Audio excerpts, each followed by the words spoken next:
আজ আমি চলে এসেছি একটা টিয়া পাখির ভিডিও নিয়ে। বাবা অনেক দিন ধরেই বলছিল একটা টিয়া পাখি নিয়ে আসার কথা। তো আমি অনেকজনকেই বলে রেখেছিলাম। আজ তার মধ্যে একজন টিয়া পাখিটা নিয়ে এসে দিয়েছে আমাকে। এটা হচ্ছে পাহাড়ি চন্দনা এটা টিয়া। এর মাথার আর ঠোঁট তুলনামূলকভাবে অনেকটাই বড় দেশি টিয়ার থেকে। এটাই হচ্ছে পাহাড়ি চন্দনা চেনার সহজ উপায় বলতে পারেন। তো এর বয়স এখন 2 মাস। আপনি এই পাখি যদি কিনতে চান, ছোট পাখি, ছোট চন্দনা, পাহাড়ি চন্দনা টিয়া, তো আপনাকে ওই জানুয়ারি ফেব্রুয়ারি মাস করেই পাখির খোঁজ করতে হবে।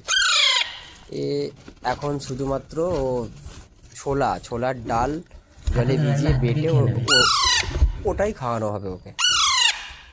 আর কাগজের পেটিতে ওটাকে কাঠের গুঁড়ো দিয়ে আমরা রেখেছি, কারণ শীতকাল তো, ও গরম গরম থাকবে। আর এর নাম দিয়েছি আমরা টুসু। ওর ওটা তো ডাকটা আপনারা চকলেট আছে, বুঝতেই রাত্রে পারছেন, খুবই বিয়ে ছোট করবে। এখন। ভালো করে পালকও গজায়নি, আপনারা দেখতে পাচ্ছেন গলার সে দিকে। কুটকুট করে কামড়ে নিচ্ছে। কুরকুর করে হাতে কামড়ে নিচ্ছে।